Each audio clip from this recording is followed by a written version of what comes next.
Hello, everybody. How are we all doing? Welcome along to today's XO chat. Why am I doing the introduction? Oh, I just thought I'd let you away with it.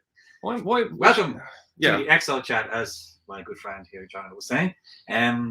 This is a special one because a week ago we had Star Trek Day, hmm and we've had a week to reflect.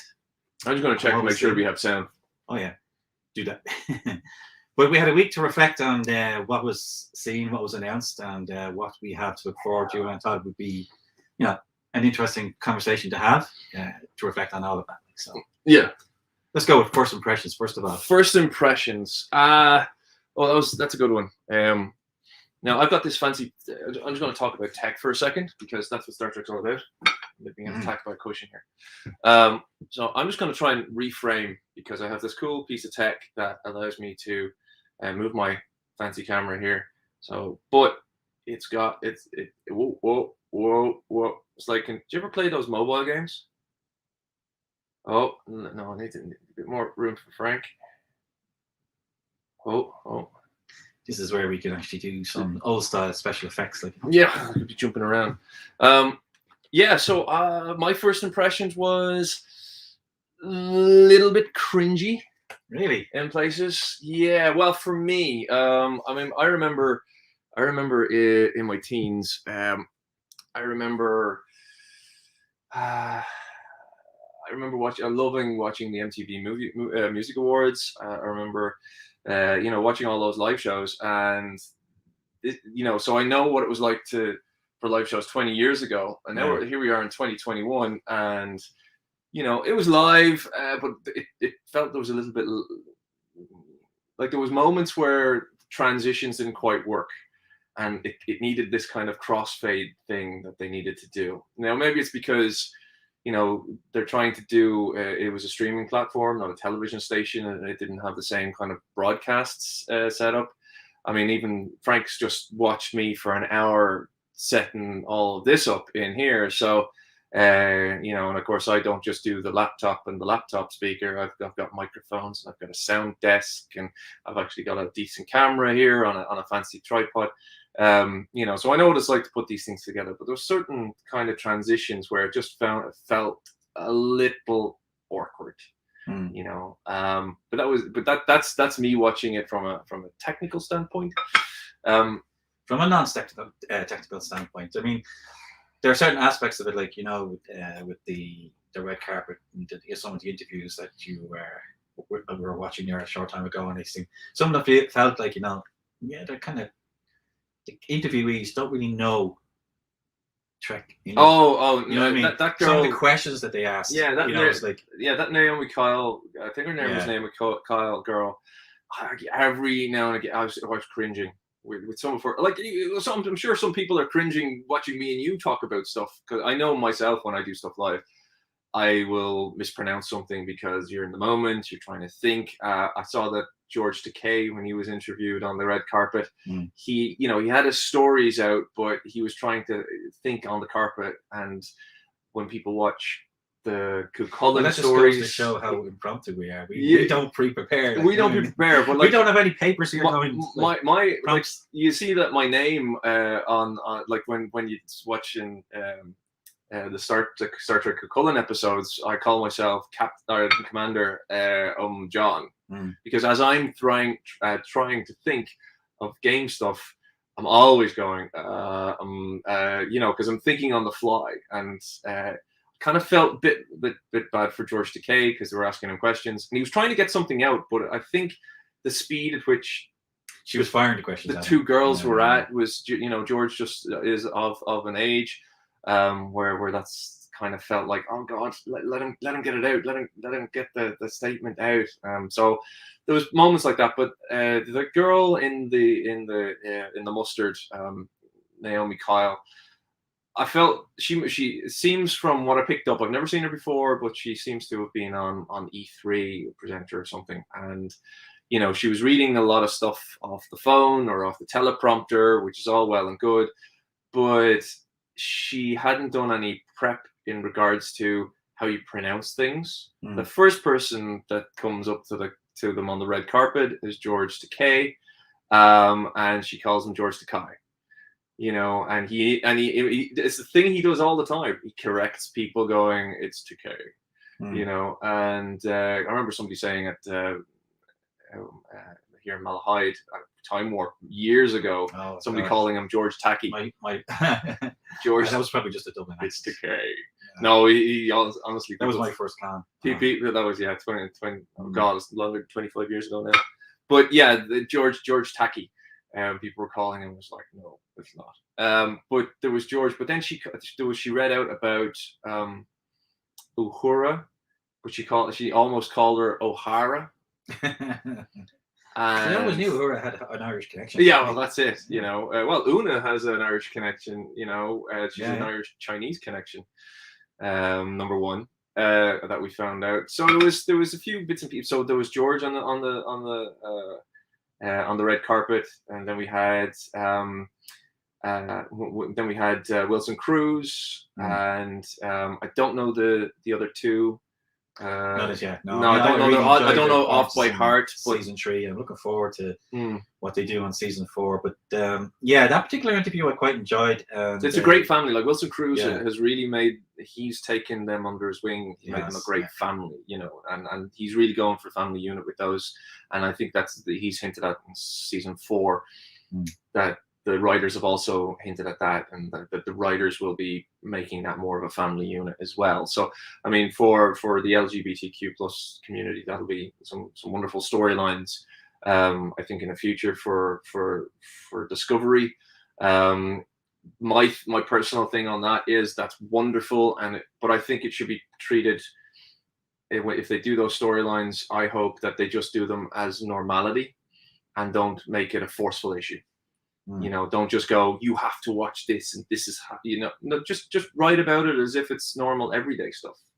You know, because I think if you force the issues too much, you know, people will kind of roll their eyes and you know. Yeah, I don't think it really has done that though. Like, I mean, no, it's been good so far. Seasons we've had so far from that aspect of it, it's just been circumstances they were in, and you see, okay, yeah, they're a couple or whatever it is, and they're brushing their teeth or whatever, but you don't actually go out of the way to say, "Oh, check these two." That's right. Just as who they are, you know. There's I did see a meme. Now it could have been a meme from, I don't know, one of those gobshite YouTubers, but they're talking about changing Spock or Kirk. Kirk will be in Strange New Worlds, and you know, changing their sexuality, and I'm like, these are as you call them, gobshite YouTubers who are spreading rumors. I hope it's not right, because if the writers are going down that road, oh, let's change this character, make them this, or because they were hinted at being this. It was, for me, and I know there's people out there who you know, kind of like to think of it in this way, but Lord of the Rings with Sam and Frodo, I think of that as a gay relationship, and to me that's not the way it was. You know, and that's not the way it was for Tolkien. If you see it in that light, that's great, but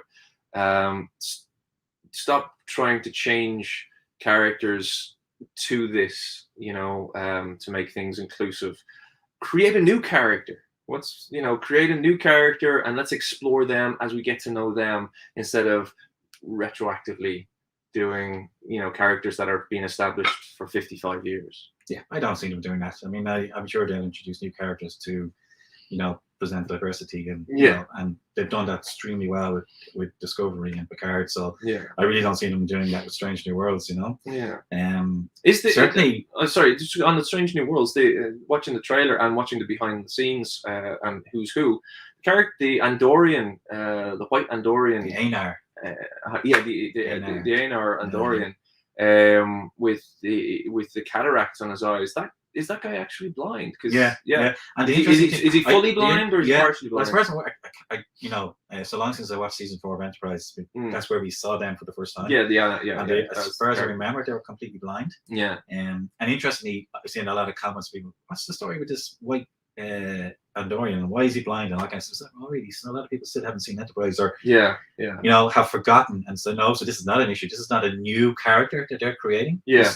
We saw these guys in Enterprise, and that's right. I think it's great that they've actually brought them back. Yeah, because for me, and watching through, you know, Star Trek Days and the advertisements for it, shall we say, again, I felt like Enterprise got ashore swiftly. You know what I mean? No, of course, we all know It's, that. You know, but after I'm a 18 big fan of years, Enterprise, and like, you know, even looking through the trailers for Star Trek Day, you barely got to see any Enterprise images. Like, you know, I think you saw Archer there for a moment. And, you know, so I think they should use more of that. But they have a character from Discovery coming in, or from Enterprise coming into well, a race that was introduced in Enterprise, and now we're going to see it in Strange New Worlds. And I'm actually happy with that. Like, you know. Oh no, I'm fine with that. I was just wondering because talking about inclusivity, if because the actor seems to have something wrong with his eyes, so I'm just wondering if. No, but I did hear that the actor is actually blind. Yeah, so I mean that you know, on Netflix, if anything has any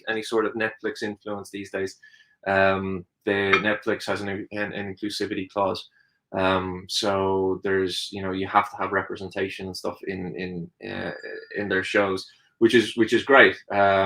Sometimes it doesn't make sense, like the show that I work on at the moment. There's certain characters have been brought in and put in prime positions, and you would raise an eyebrow because it is set historically 1,000 years ago, and you're like, okay, all right, you understand why in modern society they want to be inclusive, but when you're dealing with a show that's set in a historical period, you're like, I don't quite get that decision. But anyway, you know, it's not going to detract anything from it. You know, as long as you're watching it for entertainment purposes, which is what everything is. Oh, that's it, yeah. And, certainly for Strange New Worlds, you know, I'm really looking forward to seeing where they go with that. You know, they're going down. As you know, I like the long arc storytelling of Discovery and Picard, but I'm also looking forward now to episodic Trek now with Strange New Worlds and going back to that old format. The interesting thing watching the trailer and of the new characters was the ensign, can't remember her first name, but Noonien Singh. Oh yes, yeah. Like, okay, so are they just throwing that name in there, or is this really going to be a descendant of Khan? I mean, she's probably going to be a descendant of Khan. Can't throw that name in there and not do that. She's going to be in it. You know, they're just that thing. I was a little bit disappointed in that. You know, it's kind of a link to stuff that we've done in the past, which is fair enough. But I think haven't got enough with that. I mean, they have Uhura on the bridge, which is great. So you're going to explore Uhura a hell of a lot more. She's an ensign at this stage, isn't she? Cadet. She's got a cadet badge on. But you know, so you've got like his major characters, obviously Pike number 1 and Spock. Now you got Uhura, Dr. Mbenga, is that right? Mbenga, and who was the beta shift doctor on classic Enterprise. So he's going to have been on the Enterprise for 10 years or something by the time Kirk gets on board. You know, so then you've got Noonien Singh. So she's linked. I mean, that was 2 stories, and you're already going. So you've got, you know, the eugenics wars, so that's already telling us that we're going to be visiting the eugenics wars at some stage in conversation or something like that. Yeah. And Space Seed, but Space Seed is like 10 years in their future. So like, and you know, people wonder why I hate trailers. Already with, you know, with one name of a character, I can infer storylines that they're going to run. You know what I mean?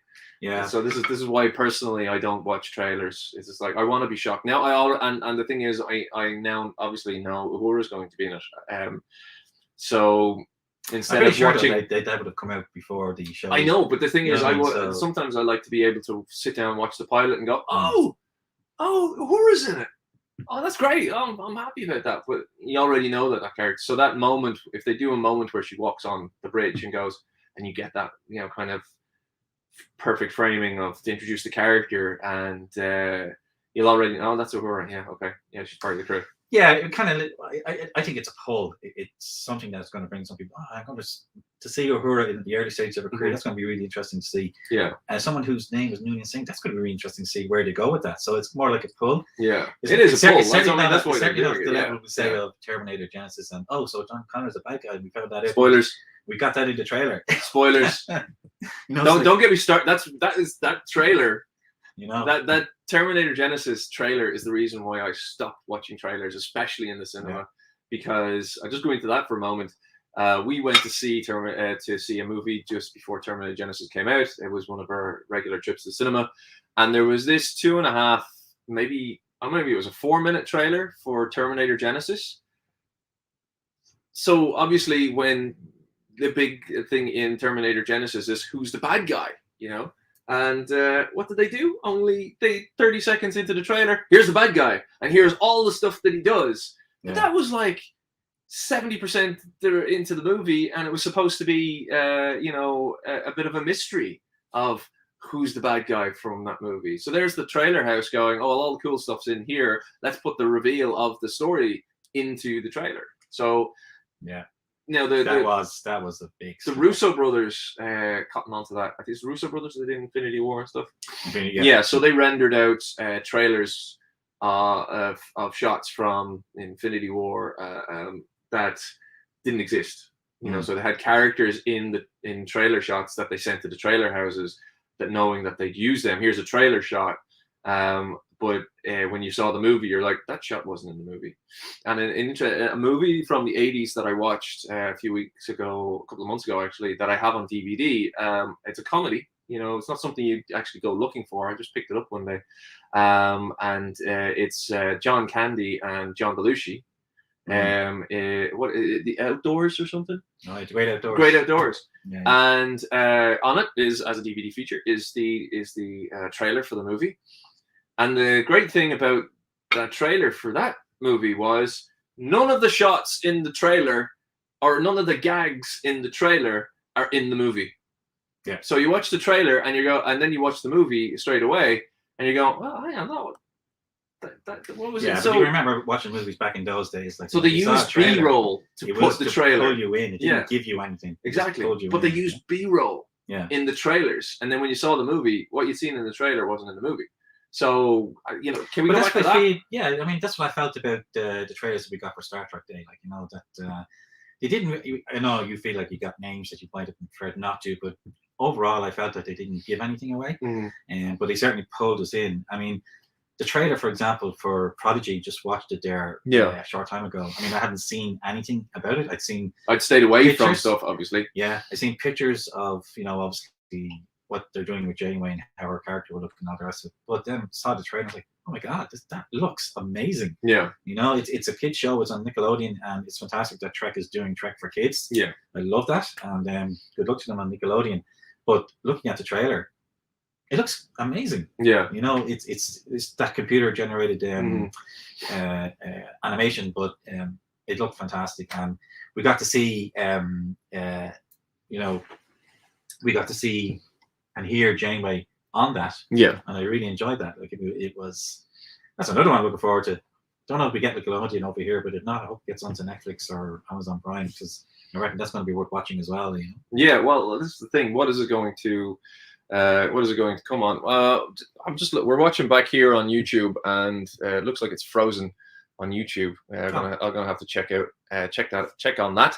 But if we are still live, we have 4 Facebook users saying hello. Well, one of them is Andy Quinn, so we know that. Hey, Andy. And then 3 Facebook users. So we're going to have to go to the. I'll put my thumb on that so we can see who you are. Right. So we need to pull our live feed up here. Don't forget, let us know what your own thoughts were on the Star Trek Day. Anything that stood out for you as something that you're really looking forward to, or that said to you, oh yeah, can't wait for these new seasons coming up. We've seen quite a lot of trailers, a lot of interviews, and all of that. You just hold on to that there. I don't know, why did the captions come up? I don't need captions. Turn the captions off. I know what I'm saying. For some reason the Facebook Live gives you automatic captions. I'm like, we don't need to see that. You should. I can't see where the option is to turn that off. But anyway, so our other Facebook users are Pete Meany, Anita Malone, and who's the other one? Antoinette's chiming in from the YouTubes. which is a good place to go. So we've Anita. Absolutely. Anita. Oh, Lee Raythorne. How are you? So Hey. Andy Quinn, Lee Raythorne, Anita Malone, Pete, and we've also got Antoinette watching on the old YouTubes. So guys, jump in the comments. I mean, let us know what you think, or don't let us just ramble on here. Yeah, because we will ramble. Let us know if there's anything particular from Star Trek Day that you'd like to actually discuss, or something that really stood out for you that you want to talk about. Yeah. And if you're interested, if you have a setup, we might be able to get you on as well if you want to join us live to chat. Yeah. If you're do let us know. If you're on your laptop there with your camera in front of you, just give us an old shout. And we'll see how our technology will connect. We will send you a link to join us in. So what else? So we had the Prodigy trailer. We had the Prodigy trailer. We had the. I don't know if we talked Strange New World, called Strange New World's a trailer. It was more like an introduction. I was happy with that. Yeah. We had the Discovery trailer, and we had the Picard trailer. Oh yes, the Picard trailer. I was so blown by how good that Prodigy looked. That slipped my mind, but I really enjoyed the Picard trailer. I didn't, because it spoiled too much. Oh, we spoiled too much. Too much. Can I just say, we've had discussions on Jerry O'Brien's podcast over Discovery over the last, well before COVID anyway, and at that stage it was about Discovery. I'm sure Jerry will, agree with me that we took different points of view on that. We always do. Yeah.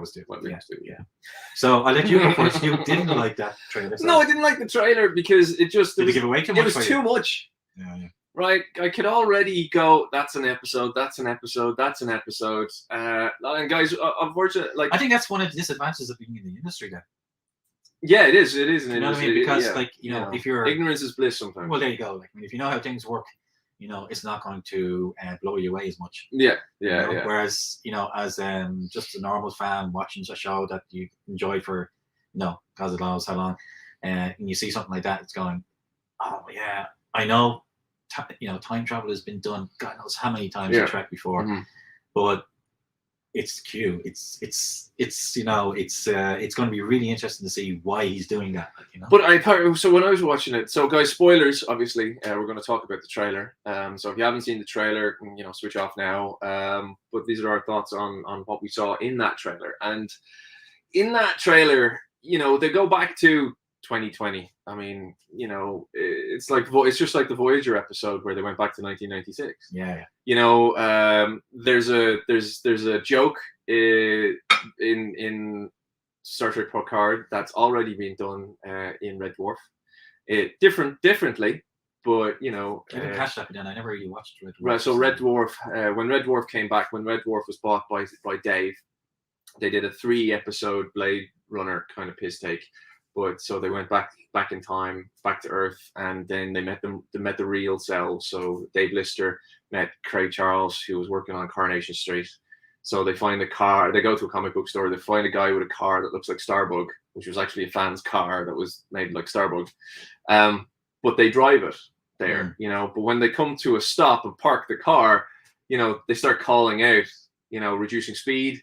Okay, engaging first gear. Turning 2 degrees left, so they're actually calling out exactly what they're doing, like you would on a spacecraft, right? Right. And they park the car up and stuff like that. And but the gag in the trailer was, you can fly 100-ton starship, but you can't drive a car, or something like that. So it's that was 7 and oh Lord, what was their character's name? But I remember that bit, and we'll have to see that in context for the whole thing, but I mean, that didn't bother me. But then again, as I say, I didn't. No, the gag will be funny, but I would have rather seen the gag within the episode. And there was the other thing of, it's like, let's go to the time period that's going to cost us the least amount of money. Which is now. So, but so I don't know. It's. It certainly seems to be a lot lighter than the first season. Yeah, well, the lighter episodes in the first season didn't go down too well. Like Patrick Stewart doing the French accent in the club I like that. That was a Johnny Frakes directed episode, and I thought it was like one of, no offense to Mr. Frakes, I really respect him, but it was one of the weakest episodes of the whole season. No, that's the episode where Patrick Stewart got to do a William Shatner and ham it up. It's just, it was brilliant. It was like, that was Patrick Stewart getting to do, like. No, I don't know. That was, for me, it was just a bit of a cringe. And then of course the other thing is, it's so hard today, like, unless you live under a rock, it's very hard to avoid story spoilers. I mean, obviously they want to announce that, oh, Q is in this one, John Delancey signed, you can't get away from these things happening.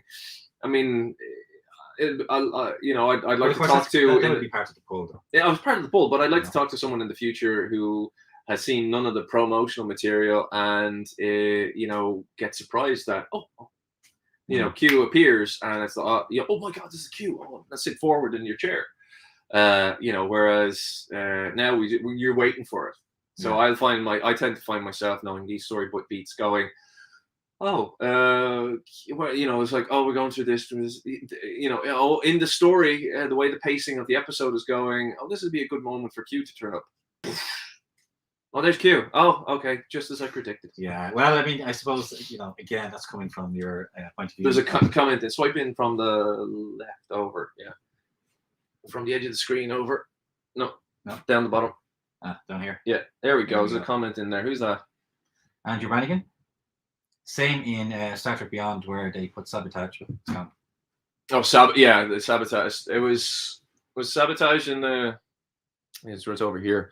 It's just we can't see who you are on StreamYard unless you give them permission to see who you are. So we have to go to another device to see who's talking to us. So it's Andrew Brannigan saying, same in Star Trek Beyond when they put sabotage in the trailer instead of keeping it secret. Yes. Although I thought that again there was a bit of product placement in that. Was it sabotage that was in Beyond? Yeah. What was the song in Star Trek 2009? When he's in the car, young Kirk's in the car. Oh yeah. So yeah. So it's another Beastie Boys track, I think, but that there was blatant product placement there, where he gets a call from his uncle on a Nokia thing in the car, and Nokia don't do in-car devices at all. But there's Nokia. And of course you had the classic Budweiser Classic. No, this Budweiser, and there was a Cardassian drink in there, but there was Budweiser Classic because they were in the Budweiser factory, which personally I thought wasn't a great choice of location, because to go back on something I've said before in another podcast, when they used the interior of the Budweiser factory as kind of the engineering looking sections of the deck, it looked like a factory. It looked like a modern factory, so it looked like it was on the ground. It didn't feel like it was in a contained starship. I think I might have disagreed with that, just because I usually do. Okay, right, yeah. Frank disagrees, but it's like in so many shows, like in Discovery, right? Now, Discovery is a big ship, but when we see which episode was it when we were in the turbo lifts and we saw the turbo lift system, and it was colossal. It was, what a fantastic waste of space in a starship to have such giant tunnels for the turbo lift system. It's like, it's almost like we can't see the car. We need to pull back and see the car. But again, it looked like it was infinite. There was no, this is the turbo shaft and this is the kind of interior corridor shaft that the turbo lifts fly through together. It was a giant space. I mean, isn't it amazing though how analytical people have gotten over these things recently? What are you saying? In this, if you go back to the 60s, 70s, and 80s, people just looked at it and go, "Oh, that's amazing." But we've become much more critical and analytical now because as technology's moved on so much, we've seen so much stuff on TV now. You're going, that's they're going too far with that, or that's not realistic. You wouldn't believe that, Well, I've recommended it before on the Star Trek Cullen episodes. I think I mentioned it, or maybe it's another podcast we did on Amazon Prime. So if you have Amazon Video, you can go and watch the old 1940s Batman. episode, the serials from what they used to put up in the cinemas, and the science technobabble that they use in the I think it's the 40s, it's the 40s or the 50s, but the technobabble that they use in that Batman series is utterly ridiculous. Like, was that a TV show? It was the serials. So do you remember when people had to go and see newsreels? Pre-Adam West then, Pre-Adam West. Oh, yeah. It's on Amazon Prime. I watched a few episodes. Didn't watch the whole thing. It's very difficult to watch. And it was interesting to watch something from so long ago, pre-Adam West. And it's what Adam West's Batman would have been influenced by, because that was what they were doing in the past. And then there was it Stephen Reeves was Superman back then? What was the other Reeves actor that played Superman? That kind of era. But the technology that the villain was using, you just know today that it's just utterly not possible for what they were saying. But of course, people back then weren't so scientifically literate as we are. So it's yeah. No, don't. No, Frank's trying to use I'm trying to see if there's anything else. Yeah, okay. It's given. Oh, there we go. Yeah, no, there's nothing else there. Right. So we're all more scientifically literate nowadays, and I think and I've worked in different elements of film industry anyway, and I as a second unit director, when I myself, I know what I'd like to be able to see or what I'd be able to do, and what I think is ridiculous for a show as well. So so some of these moments are just annoying to me, but that's me, because I'm strange and different. So who else do we have on the red carpet? So you had George Takei, as you mentioned earlier, and they kind of he needed a little bit more time to answer his questions. But, we had Wilson Cruz. We had Gates McFadden, actually. She was brilliant. Gates was great. I've noticed with Gates, now we met Gates, she was here in Dublin a number of years ago, and she was great. Now, and I noticed this with Gates when I spoke to her. Now, the first time I saw her, I was 15. It was IRCon 6 or something. Dunleary, yeah. I was there on my own. I was 15. I was a very unconfident, that's not a word, but I just made it up. A teenager. I was so nervous to be there on my own. I think it was the first time I'd been away, because I'd done Time Warp 1 and 2, Time Warp 1, Time Warp 2 as a 12 and 13-year-old. Then there was VisiCon and 96 or 95, 96. I think it was 96. 93 for Time Warp 1, 95 for Time Warp 2. So VisiCon was probably 96, 97. It was 96. Yeah. And then, so IRCon was before that, I think. It was in October. Anyway, Gates was there. I didn't know what the hell I was doing. I had no friends there. Just went along and I saw her guest talk and stuff like that. So it was an interesting time. But when we met her a few years ago in Comic-Con Dublin, she said on the red carpet, is there any advice for the new actors? Star Trek's expanded so much, and she said, get to know the fans, which he said at the interview. That's exactly. She said, get to know the fans. She still feels the same. So when she was at Dublin Comic-Con, I came up to get the autograph, and she said, how are you doing? Who are you? And luckily enough, the queue's not immense here in Dublin, not like you get in the States. But she was going, oh, hello, nice to meet you. Who are you?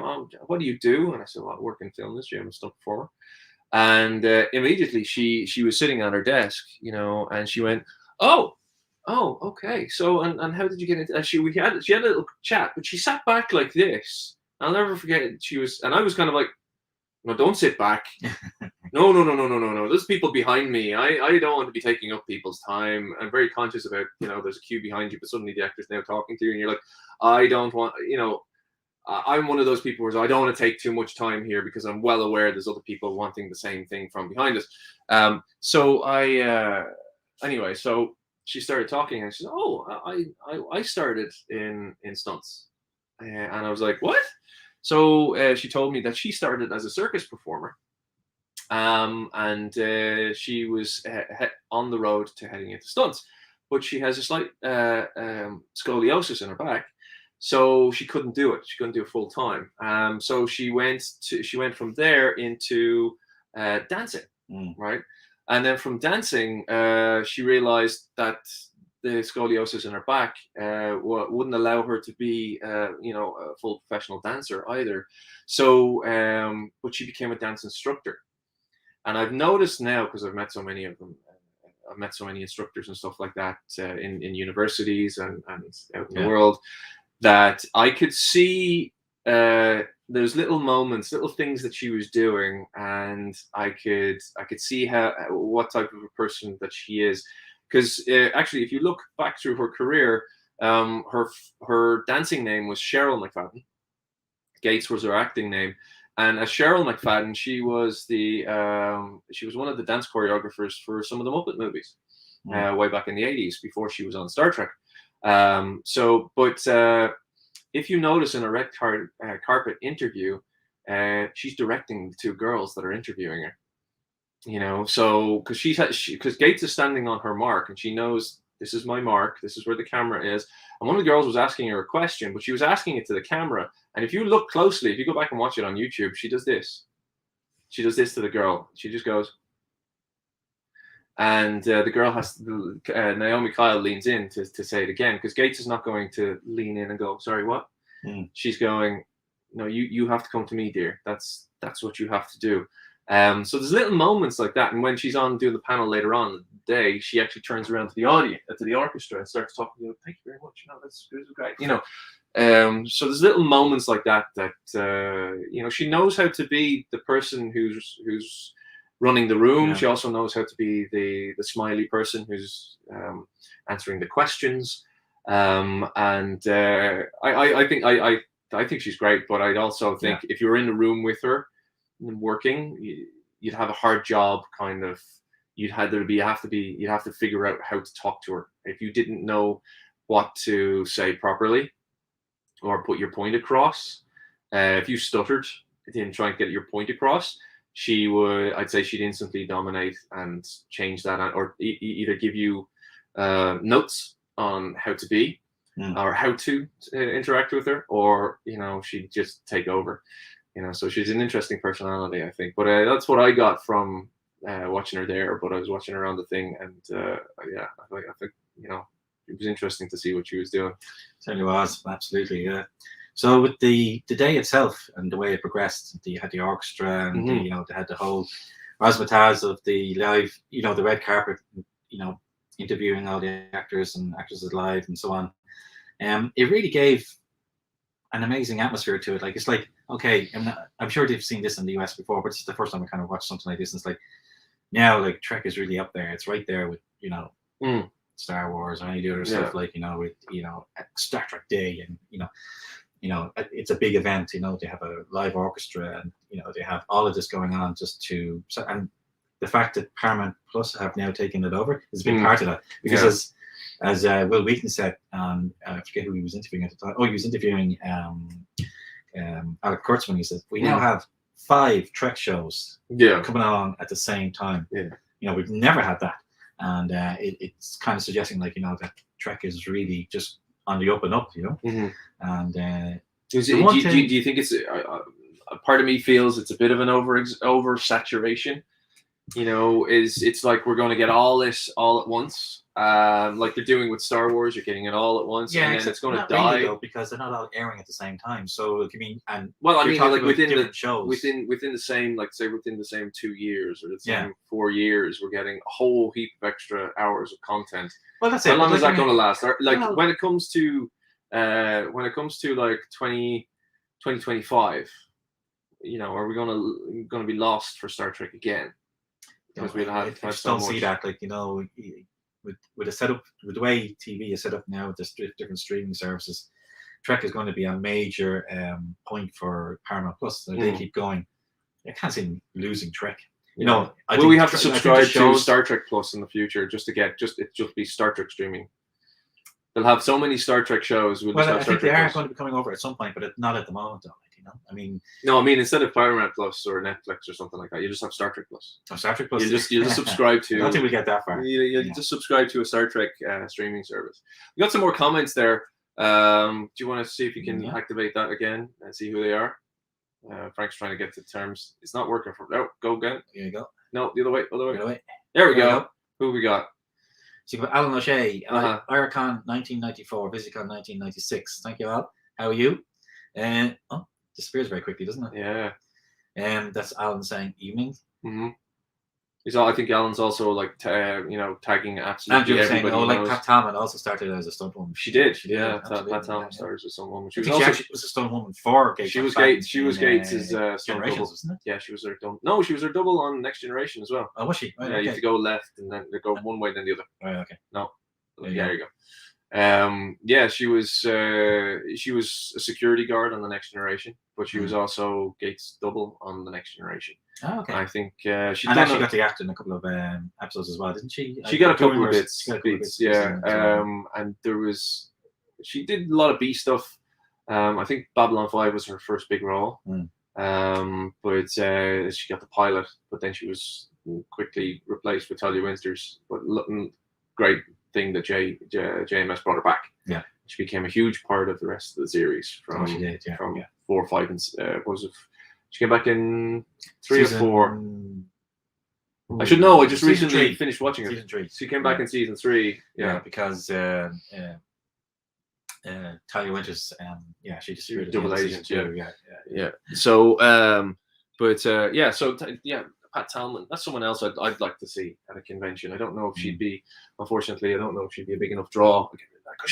I don't know if she'd be a big enough draw for bringing her over to Ireland. Unfortunately. Well, I mean, she's been on track. She's been on Babylon 5. You know, and if anybody from Dublin Comic Con is looking at this, she's certainly someone to somebody tell Carl. Pat Talman will be. And Bruce Boxleitner, bring him over. Bruce, well, Frank, be Bruce. I remember meeting Bruce 23 years ago at Crusade when we went over with Al.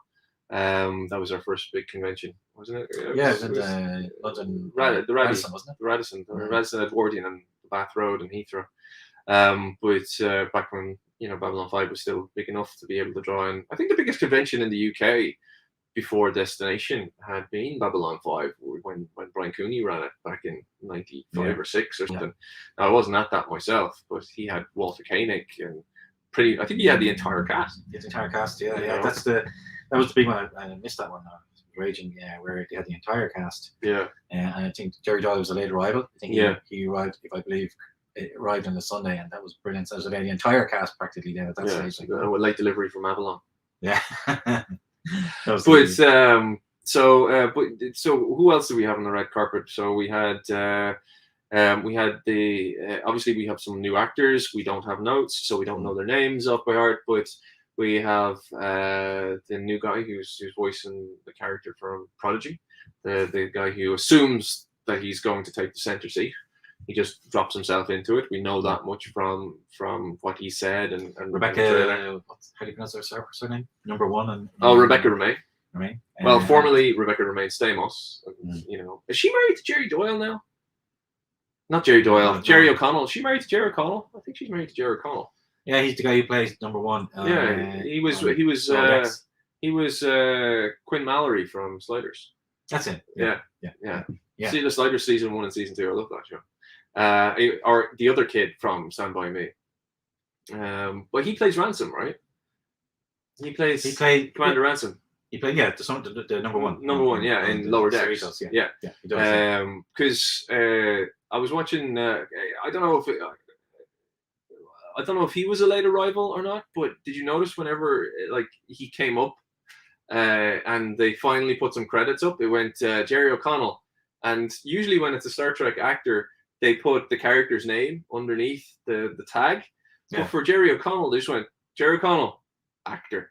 And I was like, did you not know that he was Ransom? Could you not? And they did it twice. And it's like, could you not just go into Photoshop or something, or your graphics thing real quick? That is it still like that? Or I'm sure now by the second season his name is attached to his characters. Yeah, but no, I mean on Star Trek Day. Oh, Star Trek. Like if you watch the Star Trek Day yeah. feed, he's it came up as Jerry Connell, actor. All right. I was like, sure, you should know who that is. Yeah. Like, that's one of those. So they didn't do the research where an actor was playing an animated character. Yeah, no offense to Naomi Kyle, but was she doing the research on the character, the actors as well? I thought the other girl, is she a cosplayer or something like that? I got a hint that she was a cosplayer. I don't know her, but she was a little bit better at knowing what the characters were. But as I went through the red carpet stuff, I just got, I don't know, I was, maybe I'm just of an age, I'm too cynical now, but I felt it was like too, we're doing so much promotion. We have to be super happy about everything. And I think, we live in an age now where that cynicism has come to fore. Like, maybe 10, 15 years ago, you'd be wrapped up in that euphoria as well. Like, you know what I mean? I mean, I was when LeVar Burton and his daughter came on. They were great. I thought they were fantastic. They were great team. And again, they were talking in a similar vein. They were talking about the Star Trek family and how it is a family. And I can't remember his daughter's name. Mika. Was saying how herself and Will Wheaton. Yeah. They're going to be presenting together, and she called Patrick Stewart her Uncle Patrick. Yeah.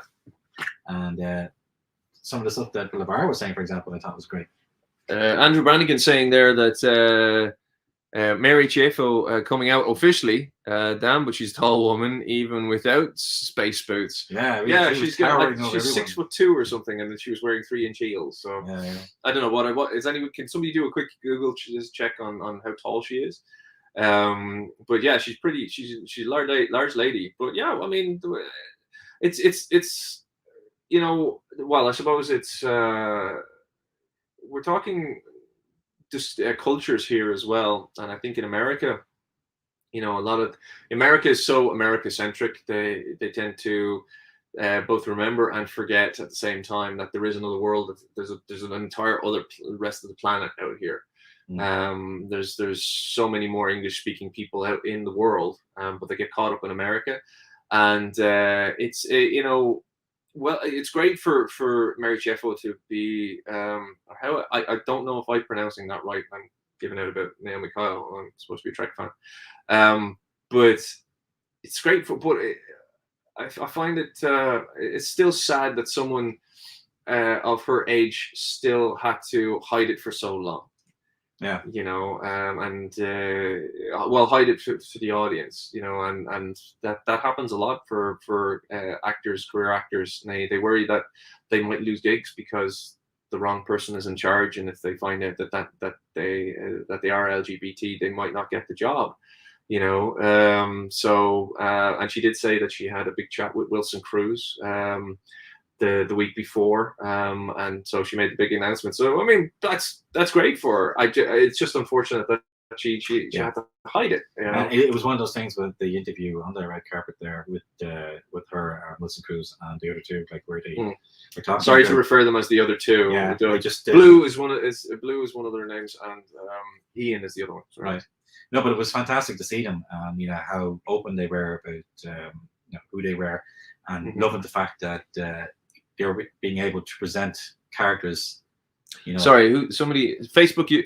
Can you all do us a favor? Every single one of you that's coming in through Facebook, you wouldn't mind just opening up another tab, going to StreamYard and giving StreamYard permission to see who you are. Because it's just Facebook user. Everyone is Facebook user except for Andy Quinn. Can you please? Andrew Brannigan. No, Brannigan hasn't done it either. Brannigan, here. You can see him on the Facebook feed, but Frank, on the StreamYard feed, I can't see who anybody is. 6 foot. She's 6 foot, 183. So she's the same height as me, and then she was wearing big platform shoes with big heels. So yeah, she towered over everybody. She towered over everyone. But that also shows you how small the rest of the cast were, because I'm 6 foot. Well, I'm 6'1", so she's shorter than me, and you saw how much she towered over the rest of them. So I'm like, oh my god, how small are the rest of the cast? Like, which is always the thing when cameras are set for the height of the people that are in it, and somebody like me walks up to them and I'm like, hi. But it still happens, except on the show that I work on, because all the actors are 6 foot plus. So I come on, even the actresses are 6'2" and 6'3" on the show I work on. So Yeah. it's very different on the show that I work on than most of the other shows. But no, it was great. I mean, it was fantastic to see them so, delighted with what they've done, with the representation that they're getting. Yeah. Working on Discovery, and that they're portraying characters from the LGBT community. So fantastic, no, and it'd be really interesting to see just where they take it. Yeah. Like you were saying before, they don't make it, a major plot point, that it's just there. Yeah, I'm sure that will be the case. Well, because I mean, in fairness to Star Trek New Voyages in the past, they did a 2-part episode where they made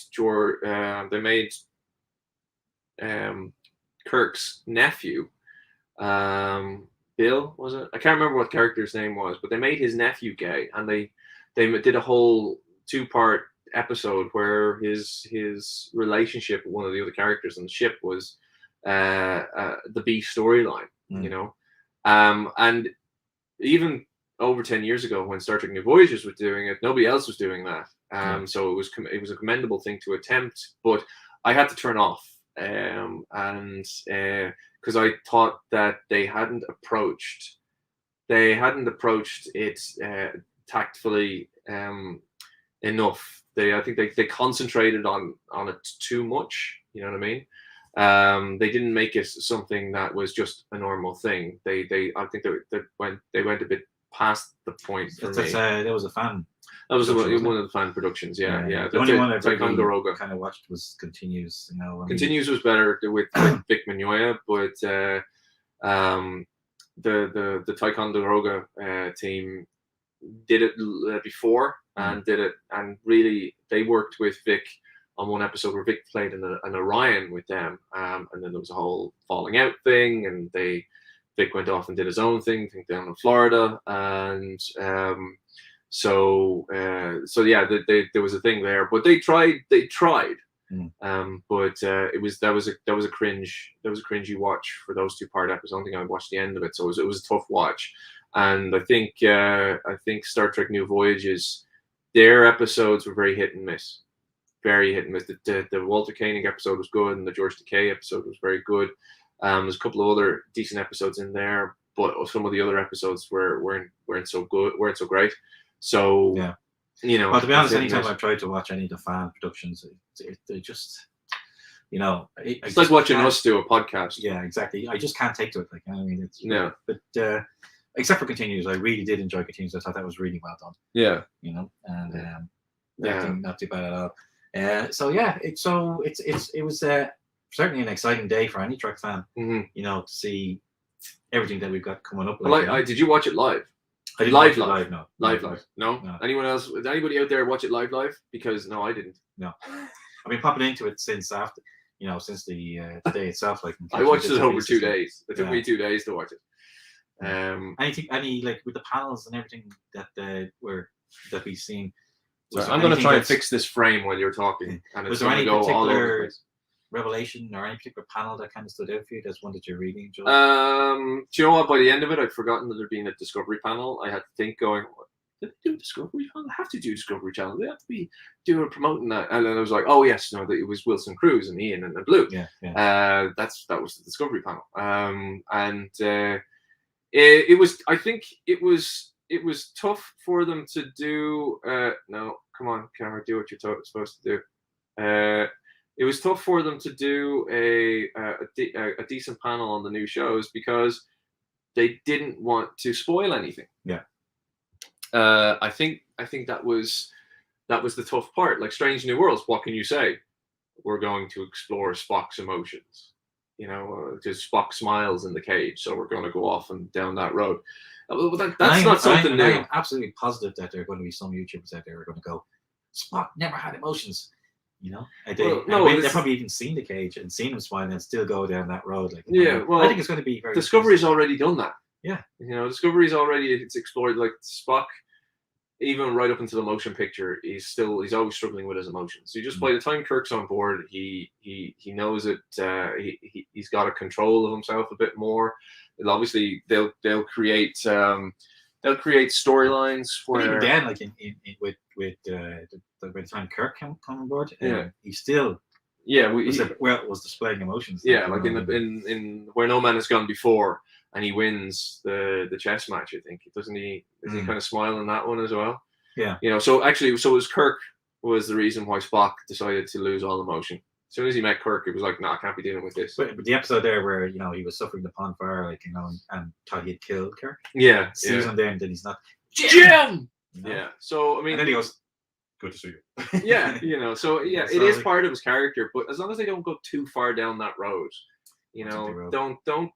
This is the thing. They're a lot of producers, they get the hold of a franchise and they go, I want to change this. I didn't like this. So to me, it's like don't change things too much. That's what new characters are for. Go explore stuff about new characters. Actually, talking about changing things, particularly with Strange New Worlds, there's a question we have to put out there. Mm-hmm. After seeing the trailers and the images and all the rest of it. Mm. It's not to be or not to be. It's color or no color. Oh, no color. The new uniforms are so much better. Color. So much better. I missed the color. No. Terrible color. No. You like the new uniform. Oh, the new uniform looks comfortable. It looks functional. It looks like you could go on an away mission with it, and you roll up your sleeves or be comfortable on a 5-year mission.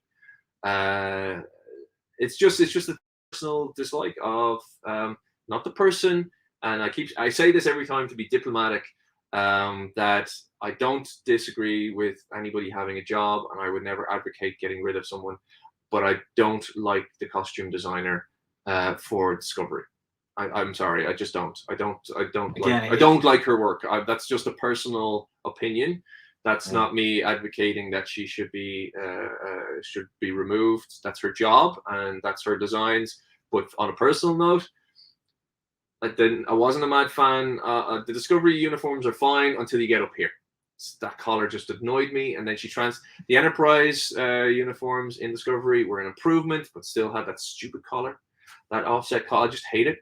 And the 31st century uniforms. The only one I liked was the Admiral's uniform. I think that was great, but the jumpsuits on the junior officers and the offset gray things, and now on Discovery they decided, well, nobody likes the gray stuff, probably fan response. Let's do the colors, but it's this asymmetrical. It looks. This is my opinion, and other people might disagree with me, but I feel that the new uniforms for Discovery are quite fascist looking. It feels, yeah, I do. I feel like they're too caught up in the collar. They're too there's no kind of, you can't open it up. It's got the rank bar right across the neck. It holds you in. It's one of those. It's a uniform that once you get to the top, it holds you in place. So when you're sitting in it, when it's out, there's no relaxing in it. And there's the season 2 episode of The Next Generation, where I just watched a peak performance where they do the games, the combat games, the war games, the Enterprise and the Constellation Starship, the Hathaway, and Picard says to the strategist, or the strategist says to Picard, you don't see a reason for me to be here. And Picard turns around and says to him, well, I disagree with that. Starfleet is not a military organization. We are explorers, but I do see the reality that in certain situations we do need to have our training at peak performance or something. That's not the direct quote, but he states that Starfleet in the 24th century is not a military. We're explorers, even though it's got a military structure. So that is the Star Trek that I grew up with, the Next Generation Star Trek. It's I start, and that's when we do conventions and stuff like that. You'll never see me going around with a phaser on my hip. I'm always just the uniform, and I might have a tricorder and stuff like that. Phasers are cool. Guns are, I enjoy all that, the props and stuff like that. But I won't walk around with a phaser on me. Like there's plenty of examples. It's great to have a prop, but there was a lady in, I think it was the UK back in the 90s, and she was called to jury duty, and she went in cosplay. She went in her Next Generation uniform, right? And that's what she wanted to do. That's great. And she was interviewed by the news, and she mustn't have been thinking clearly, because as soon as she was interviewed by the news, she was struck off the jury because she'd spoken to a news outlet. So obviously she wasn't thinking, because as she was walking out of the courthouse, a news reporter called her over and interviewed her about being in uniform. But of course, you don't do that when you're on a jury. But the thing was, when she was interviewed, she was wearing a phaser and a tricorder. So think about it in story terms of like, why are you armed going into a courtroom? That's the display that it is for me. I know it's a Star Trek thing, and you go on an away team with a phaser and a tricorder, but still, you're going into a courtroom with a phaser. Why are you going in armed with your Star Trek toy, your Star Trek prop? So that there's that thing there. So Star Trek is explorers. So what I'm saying is, even though the storylines seem to be going that way in Discovery, the uniforms are saying we're a military.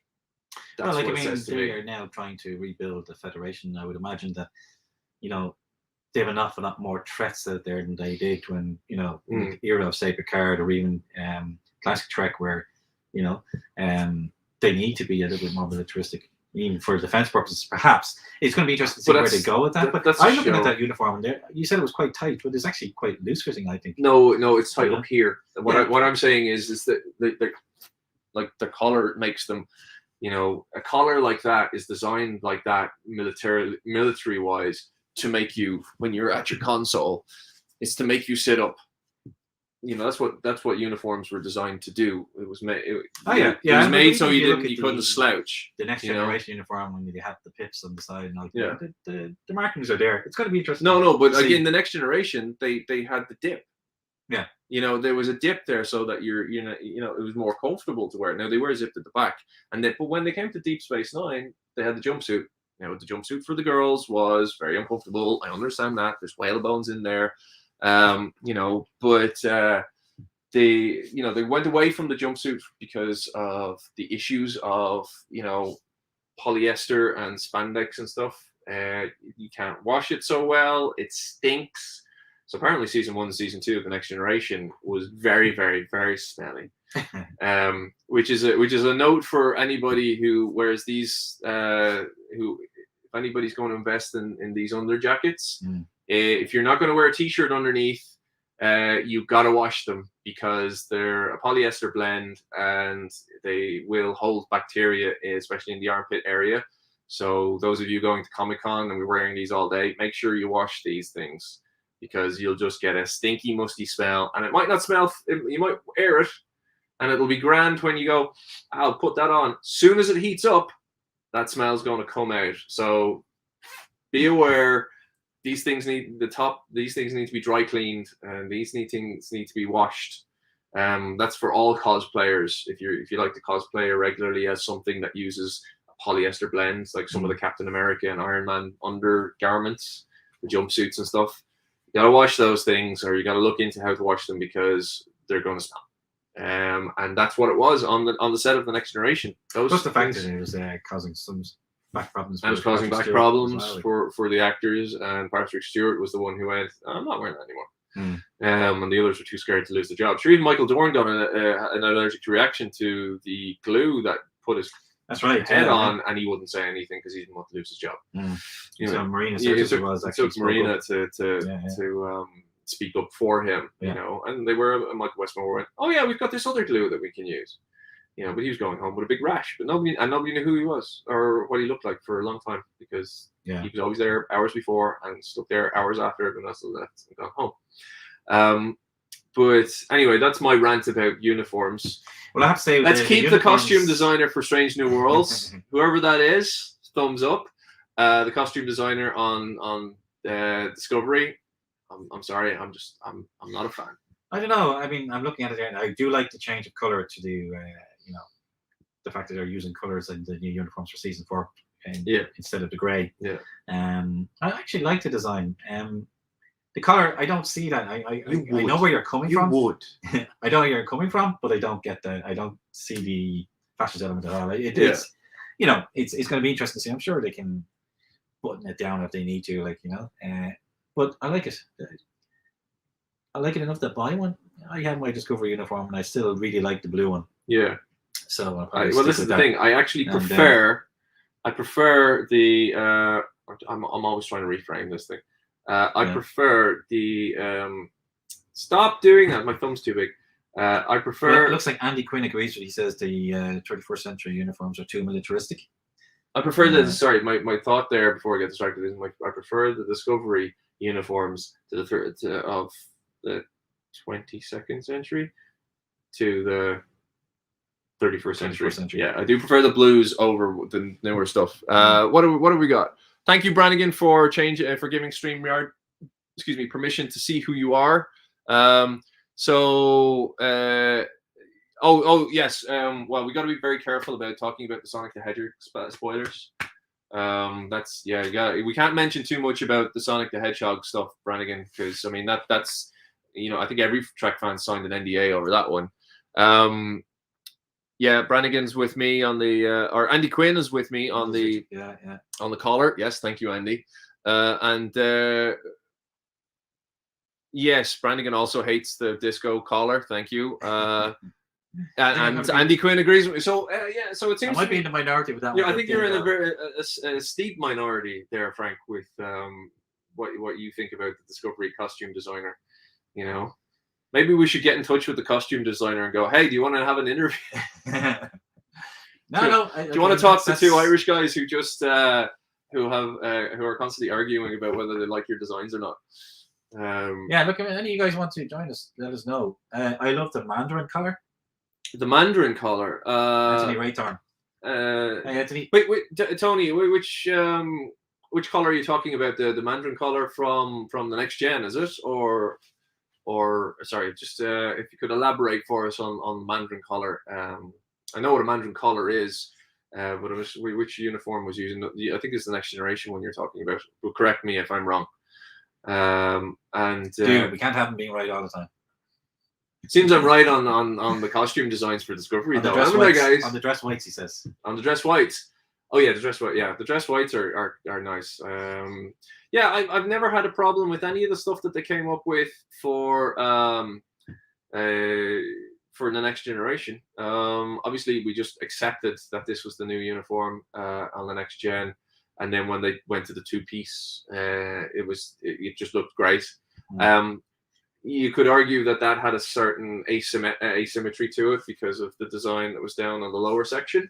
But it still had symmetry up the top, so that didn't bother me. And then we went to Deep Space Nine. I think when DS9 came out with the uniforms, it was more to do with. I think the idea when they started was the jumpsuit was what you wore on the space station, because the space station was more of a work site than a starship. So that's why in the early DS9 stuff you saw that starships, when they docked, the crew of the starships wore the Next Generation costumes, and Deep Space Nine wore the jumpsuit. Like the station officers the station crew wore the jumpsuits. Yeah.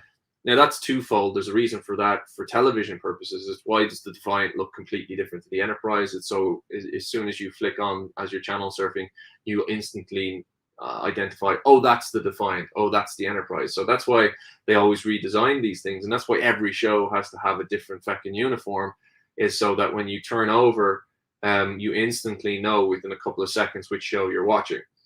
So, and that's why when they went to Next Generation movies and Deep Space Nine got the new uniforms, was because Voyager had adopted the Deep Space Nine uniform. So they needed to change the Deep Space Nine uniform, and it was just a convenient excuse that the Next Generation had done their change for First Contact onwards. Yeah. So that was just a convenience thing. So Deep Space Nine then again looked different to Voyager. Voyager looked different to repeats of the Next Generation, which looked different to Deep Space Nine. So, and that's why the Discovery has, now has the different. That's why its uniforms are so different to Strange New Worlds. It's so you will instantly look and go, oh, Strange New Worlds. Actually, that's why Strange Or Worlds have changed the Discovery. uniforms from what they had for the third season of Discovery. Exactly. Or the second season of Discovery. That's it. Yeah, and it's interesting when you look at that character trailer more so than anything else. There seems to be 2 or even 3 different styles of uniforms that they had. Yeah, it's just Anthony.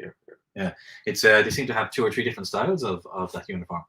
Yeah, so Dr. Mbenga has a very wide circular collar to it, which I think looks at the silkier costume that Dr. McCoy wore.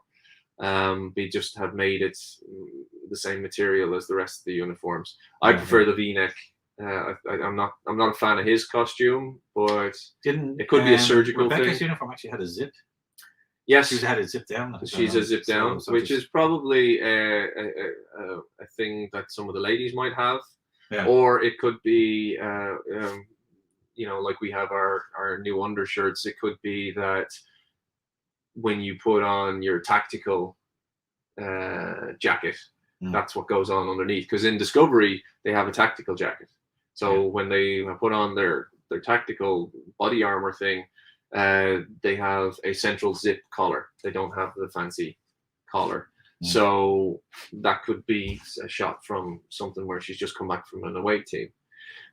So we don't know yet. So that that's an interesting thing that we could see, where they'll have the V-necks, but then they'll continue when we go on an away team, we put on our tactical jackets. So that could be something else that happens there. But Anson also got a slightly different hairdo. Yes, I've seen comments to say that this is obviously showing that the time period that we're seeing for Stranger Worlds is going to be a little bit in advance from the last episode of, say, season 2 of Discovery. It's been a few years since this occurred because he's a lot grayer. Yeah. Well, that's just real life. He's made to look older. That's just real life. Of course it is. But I think look at me.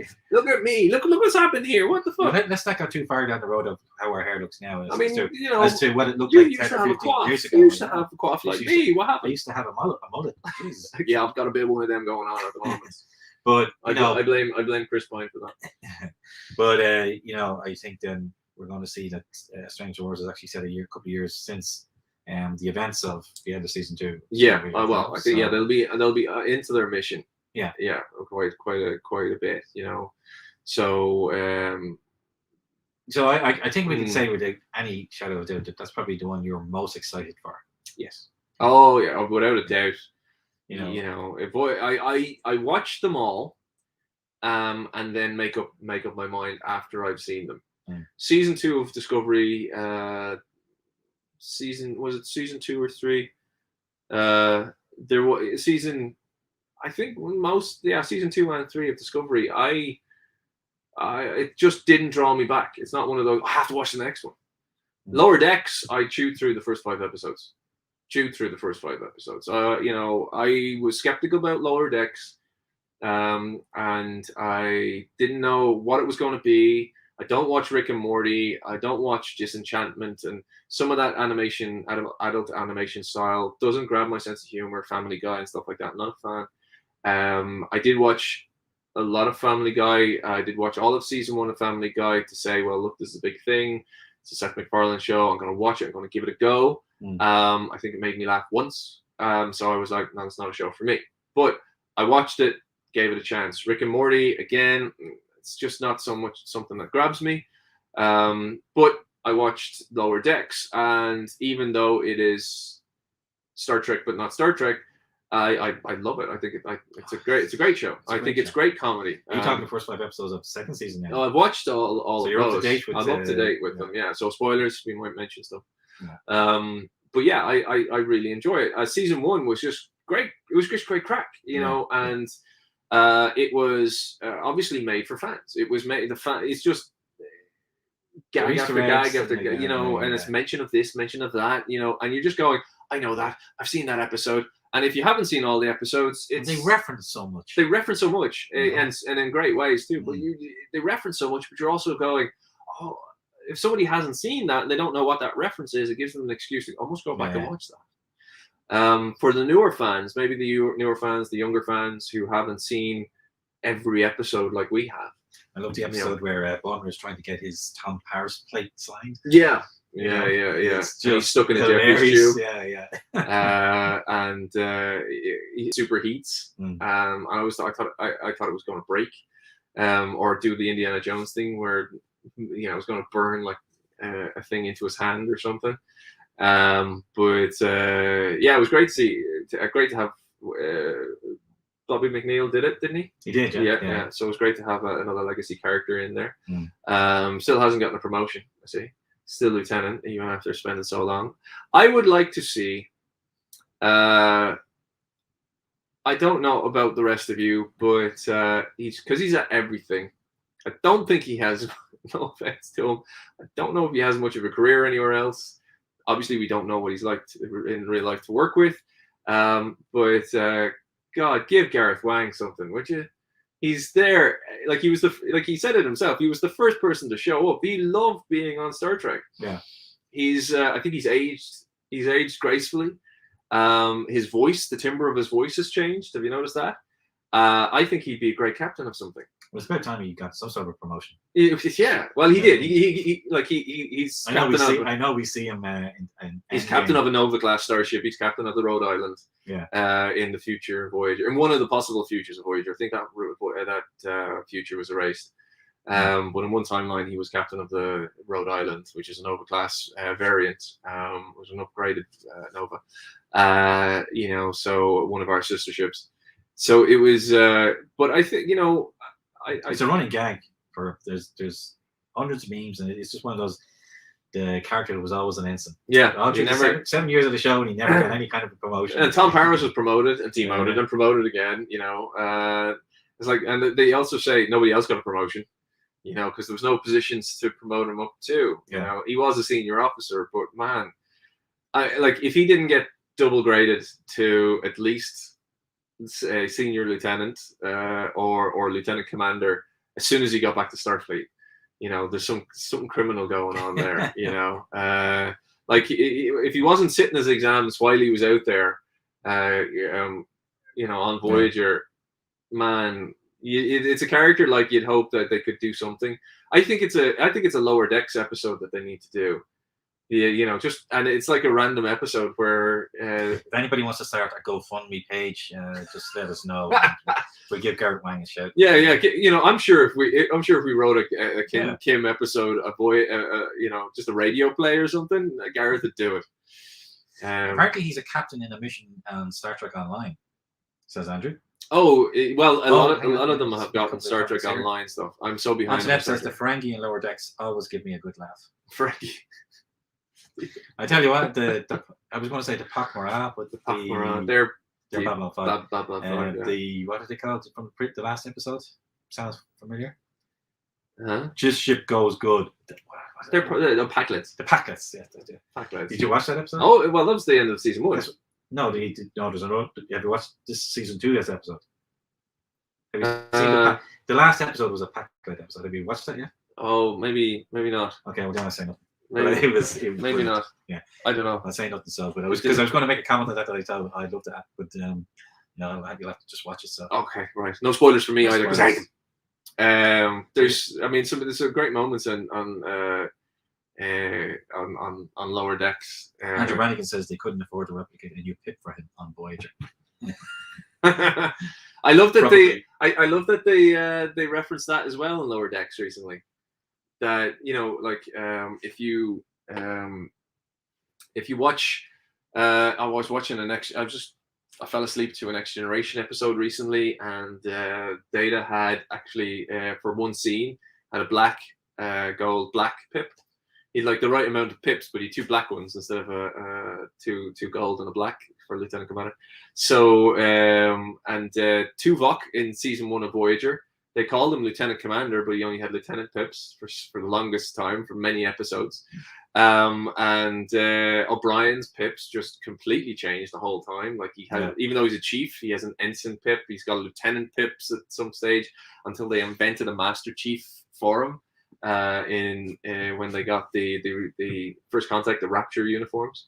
What else? But yeah, Lower Decks, they reflect, they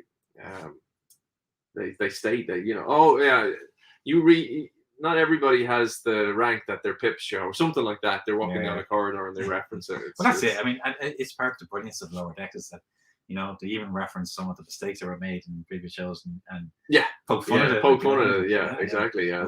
Actually, I was just saying there. Yeah, no, there's 6 episodes up now, so you got another one. Oh, I've watched 5. Yeah. Yeah. I've watched 5 so, episodes. I can't recall now. Was there any particular announcements about Lower Decks? I mean, that's already airing. So they couldn't. Again, it was another panel where they couldn't say much. Yeah. Because they like an episode was airing like a couple of hours after they finished doing their panel, and then what else was going on? So only so many had come out, but they couldn't spoil anything. It was a panel where they could say nothing. Really. Well, it's like so. The Strange New Worlds was a panel where we could say nothing. Prodigy was a panel where they could say nothing, and Lower Decks was a panel where they could say nothing. So there was the Legacy panel where we had LeVar. They could say a few things, and they could say a few things, but they were. And unfortunately, I think a lot of the Star Trek Day panels were for newer fans, like fans that have been around as long as we have. They didn't, from the Legacy panel, they didn't really get anything new. It was all stuff that we'd heard before. Oh yeah, well, I mean, it's hard to create something new from, we've all heard stories at this stage. Yeah, and like all of George's stories, we've heard them all. Nichelle Nichols is I think she's housebound now at this stage. But I've seen her a few times, and every panel that she's ever done, the stories are all the same. So they had like their go-to stories, and they just tell that over and over and over again. So it is tough for them to find new things to talk about. I thought LeVar, because of his experience doing Reading Rainbow for so many years, which is not a thing that we know about over here. I've never seen Reading Rainbow. I just know about it because of his links to Star Trek.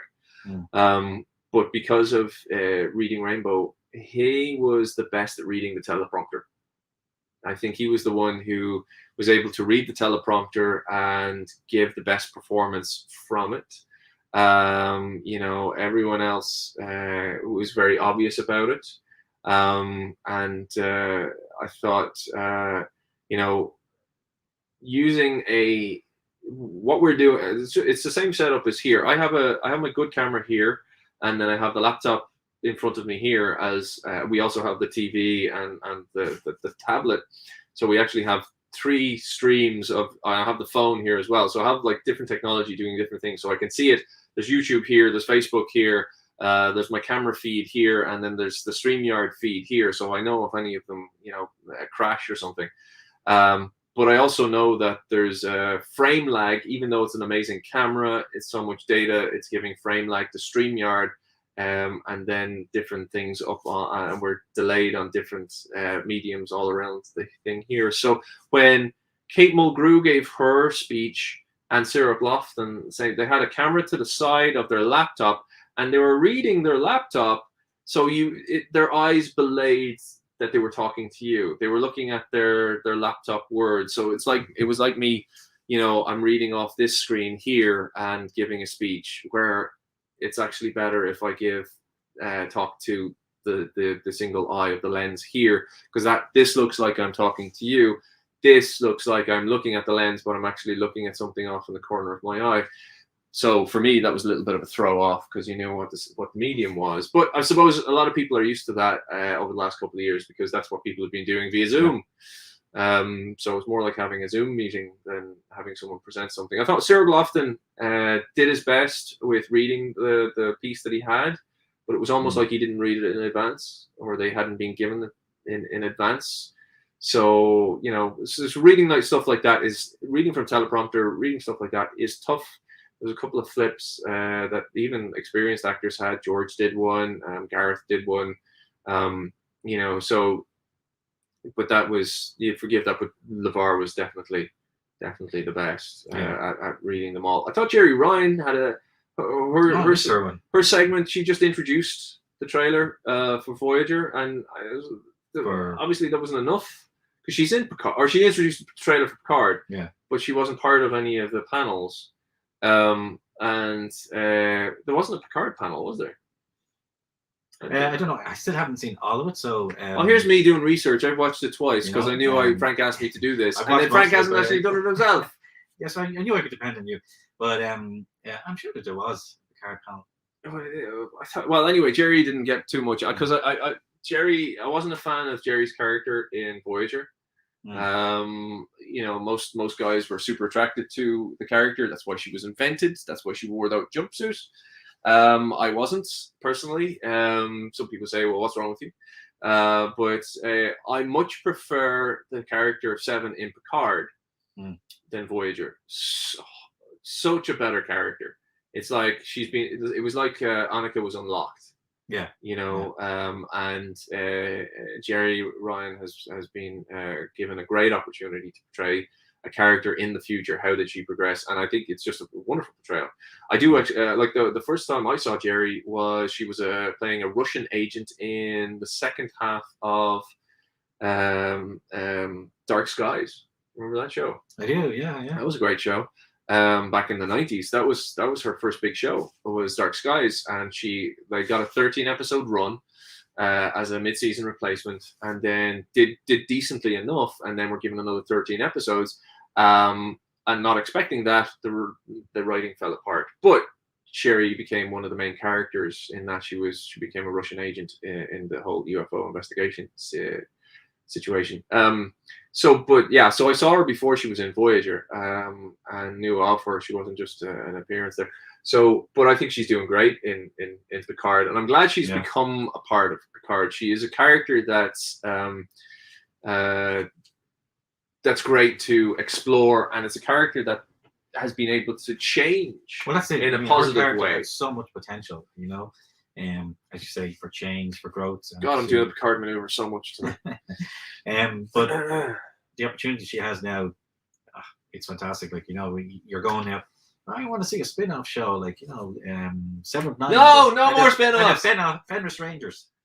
The Fenrir Rangers. Yeah. Fenris Rangers or Fenrir Fenrir Rangers. 7 of 9. Here she is now.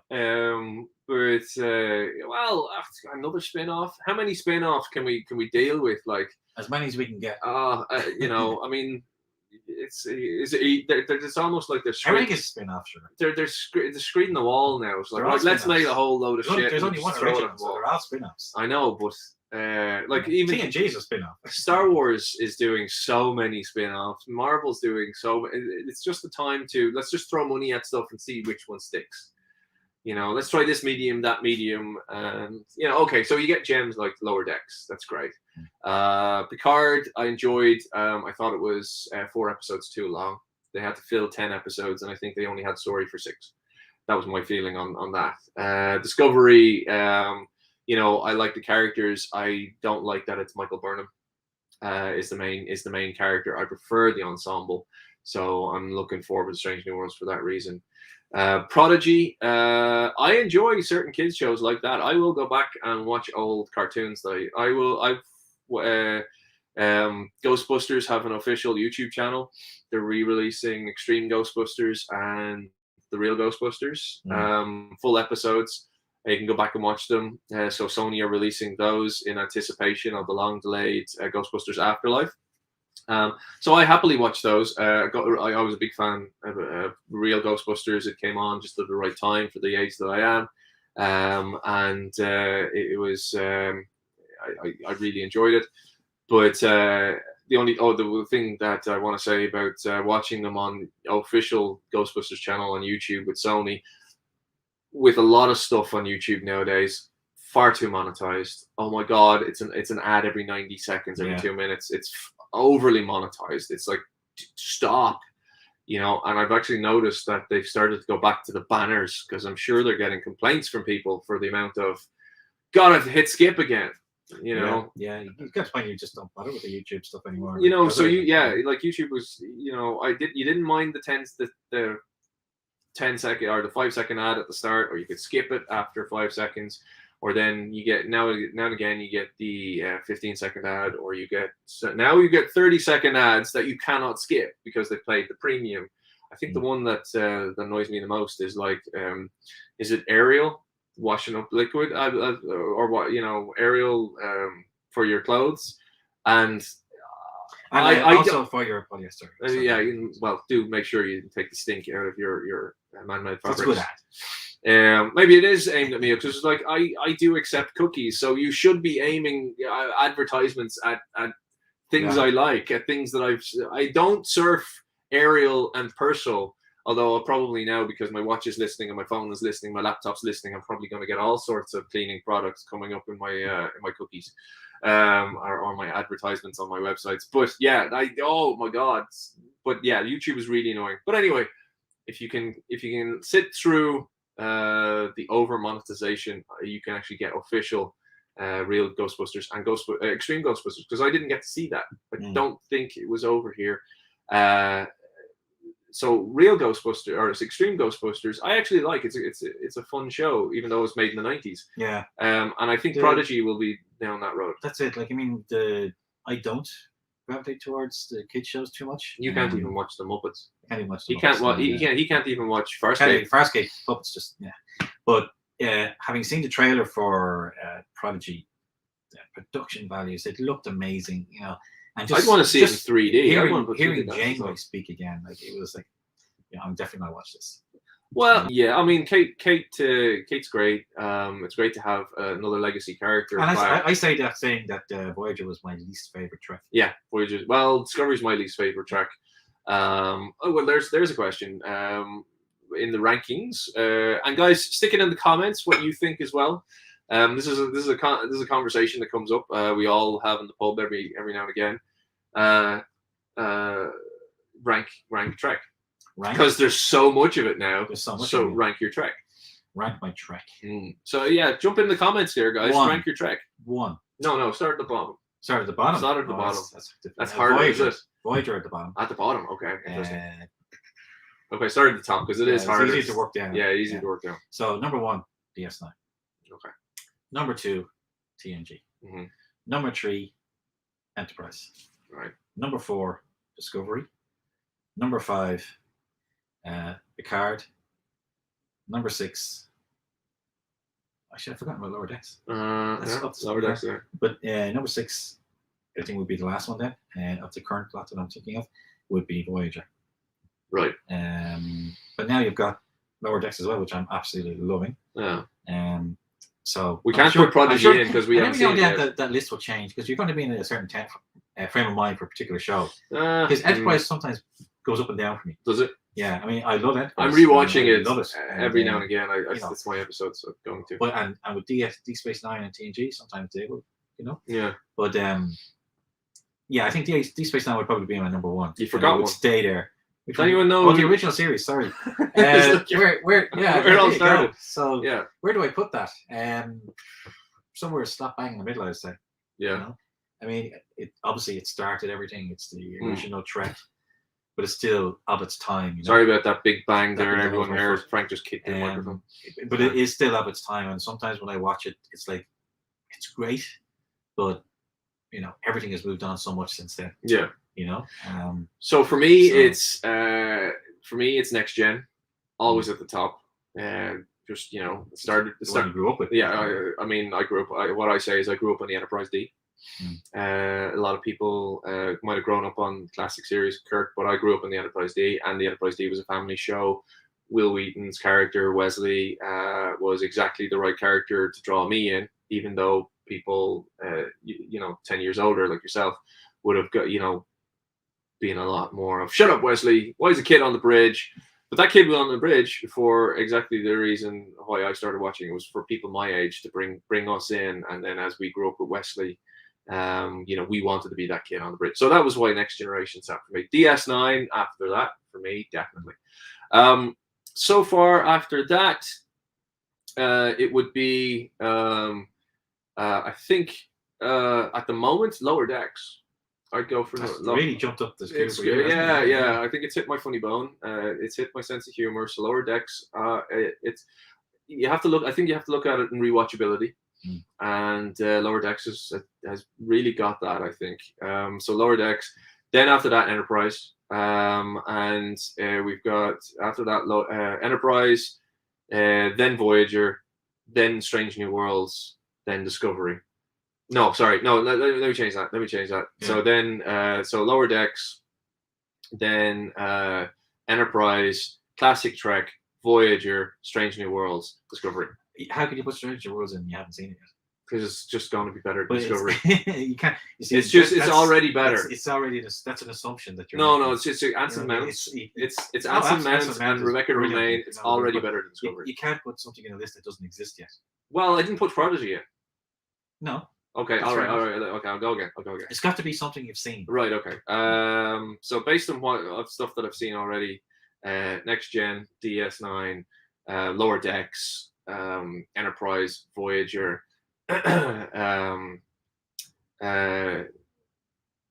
Strange New Worlds, Prodigy, Discovery. You did Strange New Worlds again. I know. Strange New Worlds, Prodigy, Discovery. You haven't seen it yet. You can't put it into this. I know, but I put Strange New Worlds, Prodigy, Discovery. But you've seen Discovery. Huh? So you can't actually say, I know what you're doing, but you can't do it because, you haven't seen those two yet. I know. So they don't exist right now. They're not in the list. I'll start at the bottom of the scale. But in other words, Discovery's at the bottom of the scale. I would start with Discovery, and then everything else above that. We've got a few people that chimed in there with their with their list. Who we got there? Facebook users. Facebook users have given us their list. Right, let's have a look. Well, Alan O'Shea, DS9. You're so close to your microphone here. We don't want to deafen people. And DS9. Gone again. DS9 for Alan first, then TNG, Voyager, Enterprise, Discovery, Picard, and then the original series. Okay. Very good. So who says? Antoinette. What does Antoinette say? Antoinette says TNG, Voyager, DS9, Lower Decks, Picard, and Discovery. Okay, yeah, just Enterprise. That's her least favorite. Oh, Enterprise. Okay. Oh, Enterprise is your least favorite. Oh, Enterprise underneath Discovery. What else have we got? Who's the last one down there? Is that Alan O'Shea? Is it? That's Alan O'Shea. DS9, TNG, Voyager, Enterprise, Discovery, Picard, and then TOS. Okay, so I think for a lot of people, it's going to surprise longtime fans that for a lot of people, TOS will be lower down the ranks. Yeah. And, obviously, it never loses its. I'm just getting a drink of water, guys. I'm still actually here. Yeah. It never loses its doing standing so much talking. the one that started it all, like in, the incredible characters it had and the incredible stories it told in its time. But as with everything else, we've all moved on. For a lot of people now, they've, it's a bit campy, it's a bit 60s, which of course it would be. Mm-hmm. So it's to me, it's not that surprising that for some, it's lower down the rankings. Yeah. I know there are some fans who go. We're gonna have some.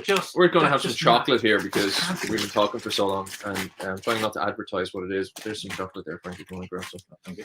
I'm gonna munch while we're here. I hope you're all having like teas and coffees and stuff like that, and joining us, listening to us.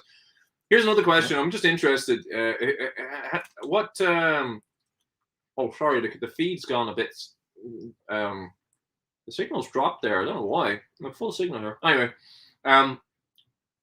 Oh, I know why. It's probably because I walked away and walked back in and it crapped itself with the amount of information.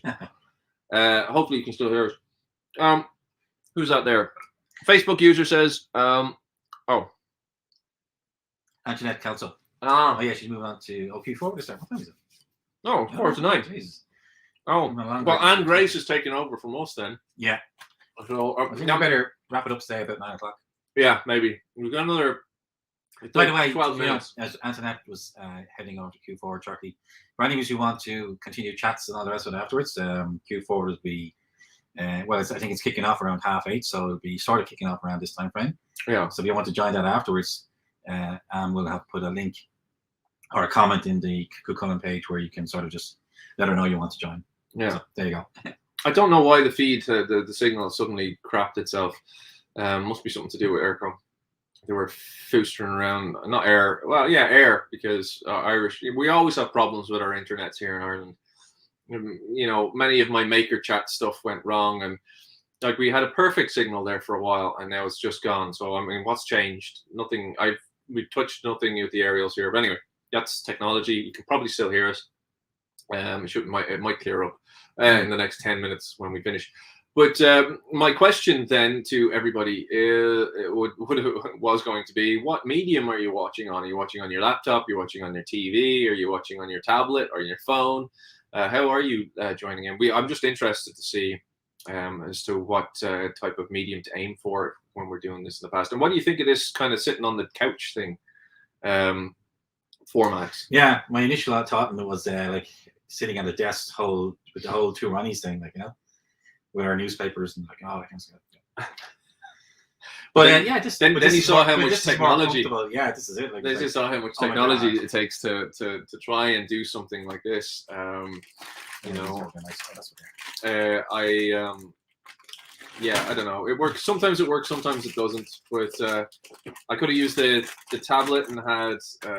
I could have used the tablet and had a smoother frame rate, but we would have been reversed and everybody complaining that our comm badges were over here. You know, I could have used the laptop. It would have been Mirror Universe. Yeah, I could have used the laptop to frame it up, you know, but then I'd have different things to deal with. So anyway, hopefully it's worked out tonight. So look, Anne's running Q forward, so obviously we have to switch over to her channel. I'm annoyed. I'm pissed that the signal has gotten so crap. So I don't know why, because it's telling me I have a full signal here. So I do apologize for that. But yeah, so to wrap it up then. There was so much more on Star Trek Day. Oh yeah. There's always an oh. You know, I can never say goodbye and just log off. There was one of the wind. Jack O'Neill will go. There's no O. No O. No O. Who? Yeah, Jack O'Neill. Oh yeah. Oh no O's. No, we don't want it. No, that's not a good thing. What he says, but there's a line in one of his episodes. We go, no. It's just like works here. I felt sorry for one of the wind instrument players. There was the guy on the oboe, or was the clarinet? Is it changing? Oboe? Oh yeah, oboe. Yeah. Yeah. One of them was. Yeah, he was just. He kept flubbing notes. Oh really? In every single thing that they did, one of the wind guys was flubbing notes, and I felt sorry for him. He was having a bad day, but it was very noticeable. So I you know, for the small orchestra that they put together, so it was, you know, when you know the tracks as well as we know them, I could definitely. I'm sure Helen Lynch, if she watches them, would be pulling her hair out because she's a composer herself on the Good Call. But yeah, that was something that I noticed as well. Every time a piece of music came up, and they were concentrating on the orchestra. So they'd done these trailers, but only the people in person could see the trailers. Yeah. The people, those of us at home watching the live feed or watching it on YouTube, we didn't get to see what they cut together, you know, because we're concentrating on having a close up of a violin and stuff. So, you know, it would have been nice to have a picture-in-picture type of thing going on with that. Yeah, so I think there's a lot more. There was a lot revealed. There's a lot to talk about in the pub. And we got dates. We've got times for, you know. So we've October for. Look at it now. We're in September. We've got Lower Decks. We move into October. There's Prodigy. You move into November. There's Discovery. Yeah. You go into, I think it's February then for Picard. Yeah. And then they just say 2022 for Strange New World. So yeah. You know, there's going to be a track pretty much running right up until. Yeah. So we're every. But again, the thing that annoys me generally is it's you're going to have. I don't know what the peak point will be, depending on how many episodes each show has, but you're going to have a point where you will have a week of 4 Trek shows, all having new episodes in 1 week. But I prefer just fucking drop it. Just drop the whole season. Let me binge it. Because what I've been doing is desperately doing my best to avoid spoilers. and watching like in 4 episode sections, and that's for all shows, whether it be new Star Wars shows, new Marvel shows, new and the new Trek shows. Like I waited 5 weeks for Lower Decks, and then I watched 5 Lower Decks in one go, and I thought it was great because 30 minutes isn't long enough. You know, so I did 2.5 hours of Lower Decks, which was great, perfect time to sit down. So, you know, but that's what will annoy me, and especially depending on what the story with Discovery is going to be. How long is that going to take to tell? I'm just going. It'll start in November, and it'll be Christmas before I watch Discovery. You know, although we're going to have on December 4th, 2021. Special announcement. December 4th, 2021. The Cuchulainn is currently booked into the Teachers Club for the annual Christmas party. So, which is the first time in, is it 2 years? Pretty much. Besides picnics, and the last actual event that we had was the Picard night. Was it? When was that? Was it January? January 2 years ago. Yeah. Was it like the very start of COVID? COVID came out that March. COVID came out that March. Yeah, I had my tickets booked for that, but I never got it. Luckily, it was a terrible thing. We really don't want to see the sequel. Well, the sequel's out. You know, they're on to the 4th one, the Delta, and then they've got the extended cut, the Delta Plus. As long as it doesn't become an extended franchise again, that's what you don't. I don't know. There's MU now. Like there's the multi-universe. So COVID MU. Get vaccinated, people. You know, go. You know, and if you're anti-vax, go learn some science. I'm sorry to be so blunt, but yeah. So January 2019 was our last right. So Christmas party event, and that was Picard. So Christmas party in the 4th of December. We'll be putting up an event page later, probably in the middle of October. But do put that date in your diaries, folks, because we are back. Well, we'll see if the government allow us to be back in December. And rules and regs in regards to what we have to do will be majorly dependent on the Teachers Club's rules and regulations in regards to COVID and that. So we'll check all that out. But on a serious point, for those of you who may be coming and you're not from the Republic, if you're from the North, you do have to have a vaccination passport from the government here. You do have to show it. It's a thing in Dublin City Centre, where that square code that is sent out to you by the government to get into licensed premises in Dublin, you have to have that with you. So you have to be vaccinated. That's not our rules. That's government mandated rules for licensed premises. That might have changed by then, because October 22nd, a lot of that is going to be relaxed. Okay, so we'll. So it's monitored for the moment. So it may or may not be a thing. We'll see. But just be aware and just be conscientious for everybody else. Please get vaccinated. We'll also have the much talked about during the COVID Klingon chair. We'll be getting a first trial during that day, that evening. So the Puka will be doing our initial flight tests for people. So get your brains screwed on for that.